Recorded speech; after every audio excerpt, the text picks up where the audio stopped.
Hello, everyone, and welcome to Mushroom, where the pursuit of intellectual freedom runs wild. Mushroom at its core is what we call a knowledge discovery engine, and its goal is to support universities in being able to disseminate their knowledge into society for the upliftment of that society. Effectively, we want to help universities to turn their knowledge into application so that it then benefits the society. Now, in particular, if you think about a university, its main goal, or the main reason why universities exist at its core, is to produce new knowledge and then to have that new knowledge being used by society for that society's upliftment. Now, what we'll find is that there seems to be somewhat of a disconnect between society and the university in general, and in particular between universities and industry. And when we investigated this question a little bit deeper, what we found is that essentially industry is unaware of all of the intellectual capabilities of the university, and vice versa, the universities at large are unaware of the different needs within industry. And then, if you zoom into that question further, or a second part to that issue, is then that a university is actually quite a big organization. And like most big organizations, it has a central command or a central council or executive team.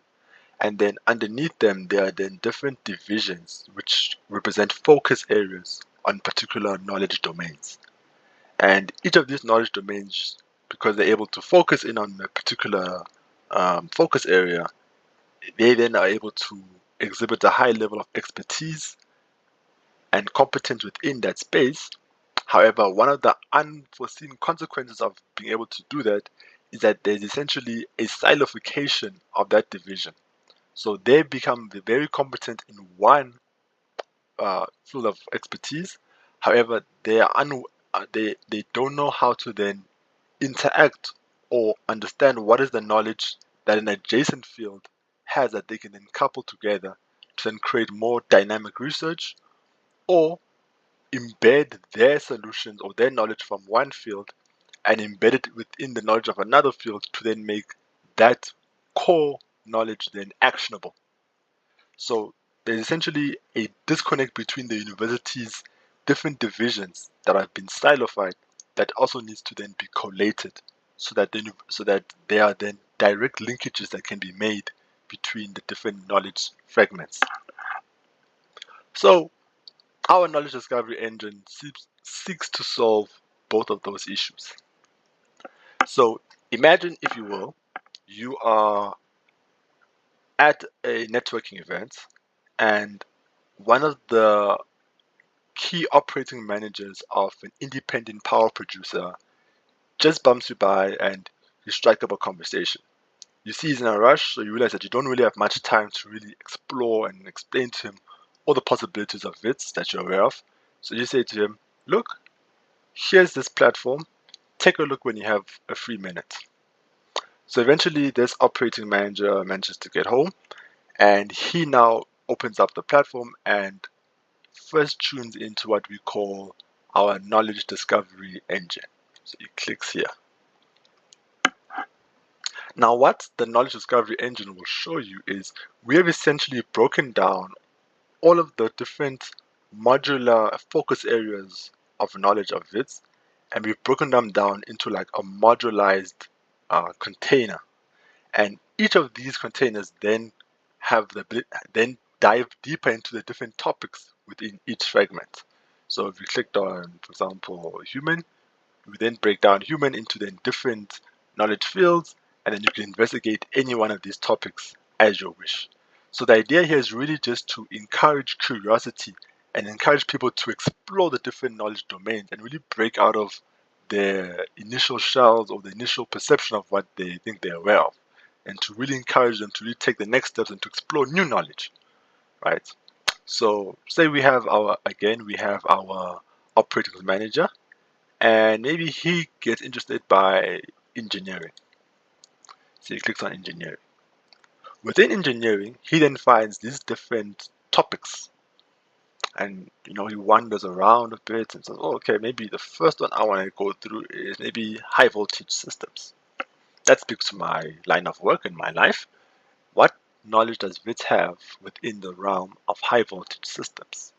And what you'll find here is a breakdown of different research papers that WITS has, or WITS scholars have looked into within this particular space. And what we try to do is that we then take the whole research paper and we then summarize and simplify it into its core insight. So what you see here being asked is effectively the core problem that this paper is trying to address. And we can do that for a number of papers. So there's a whole category or catalog of different research papers and different insights from those research papers that people can then look into. And again, one of the important things for us was to make sure that we simplify it in such a way that any common man could be able to read this and understand what the paper is about. So we also try to remove the barrier of academic writing, or basically the barrier of academic writing that sometimes prevents people from understanding and digesting the knowledge that's been produced in a certain research paper. So, say for example, he finds something interesting, he reads around, and he likes this one. How can innovative interface engineering transform the stability and longevity of high voltage lithium-ion batteries? So he clicks to learn more. And what you find here is a simplified summary of the core insights of this particular paper. So in this paper in particular, what you find that the researchers are looking into is that they have identified that batteries are one of the growing industries in the country because they fuel electric vehicles and electric systems and other systems of the future. However, one of the issues within the battery is that there's this interaction between the cathode and the electrolyte, and this interaction is usually detrimental to the battery's lifespan and performance. So they were investigating, is there a way to almost reconfigure how these two elements interact with one another, either by changing the material properties of one or two of these elements. And what they figured out was this system that they call cathode electrode interface, which creates this gradient structure that basically enables that the interaction between the electrode and the cathode isn't as detrimental to the battery's lifespan and actually increases it quite significantly. So for example, it actually is able to increase the storage capacity of the battery, or the energy capacity, the capacity to retain electricity, from 43% to 71% over an 800 charge cycle.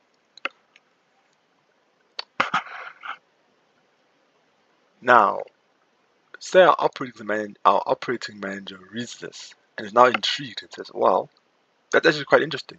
I have a solar farm out in the Northern Cape that's filled with these batteries, and if I could extend their lifespan or get more charge out of them, that would be immensely beneficial for my solar farm." So then he navigates to the top and then says, "Submit an opportunity or problem." Right, so we capture his name firstly, and let's say his name is Rian, and his surname is a Bester, and he works for IPPX. His job title is Operations Manager, and his email address is rian at ippx.com, and his cell number is the most easiest cell number ever, 10 zeros in a row. So now Rian is able to articulate what the problem opportunity he sees with this research paper. And he may write, well,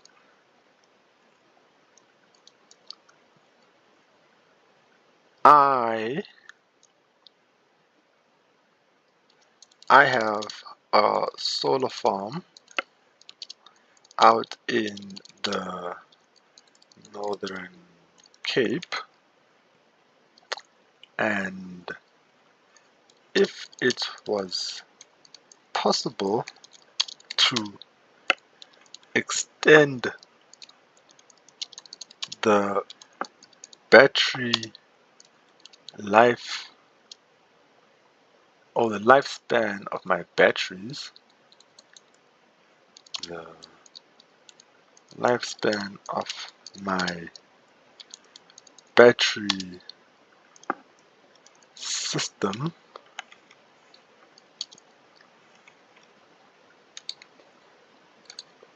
it's possible.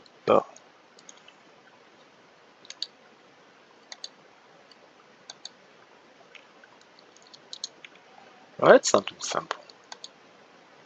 Then we ask him, what are the potential implications or consequences that may be either hindering this opportunity or would would occur if you are unable to solve this problem? So he may write, well, my current battery system has a lifespan of 10 years.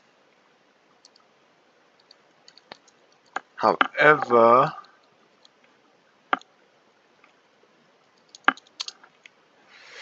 oh, and as a consequence,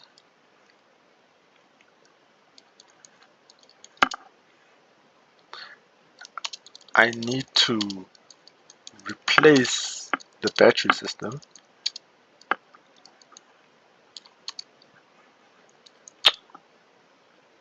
with a new one.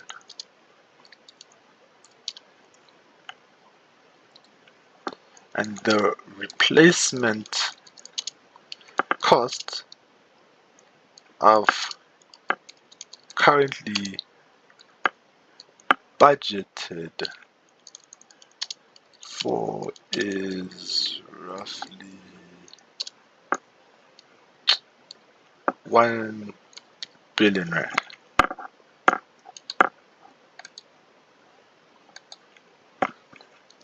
And this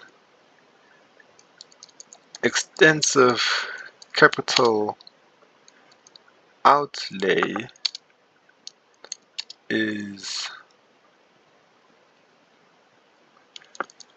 detrimental to my financial, say my financial ratios, one, or my financial covenants, or just my overall profitability and overall profitability.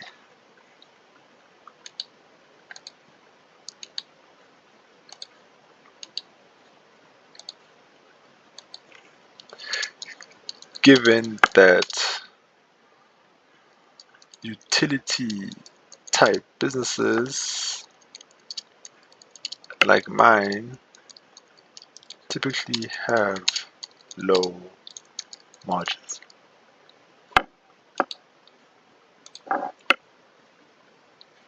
Okay, and we ask, why can't you use like current solutions in the market? Isn't there something else in the market that you could already use to solve this issue? And maybe his answer is, look, I'm unaware of any viable solution to this issue.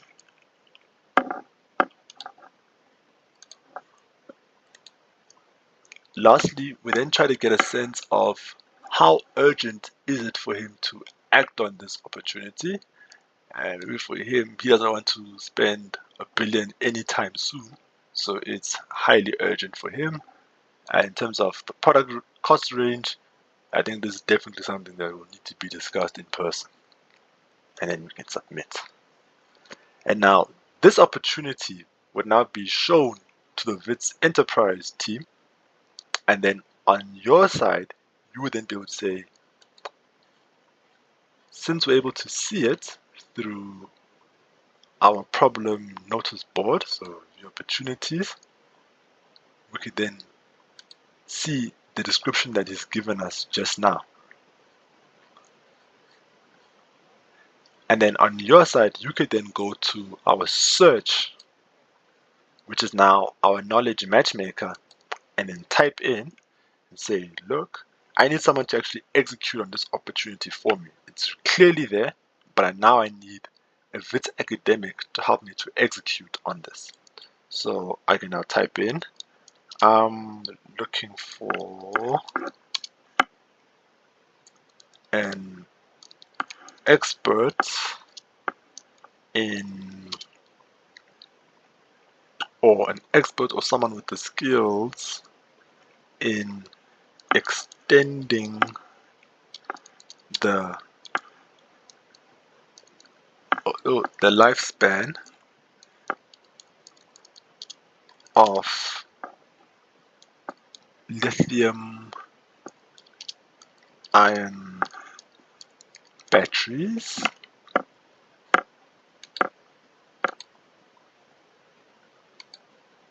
and then search.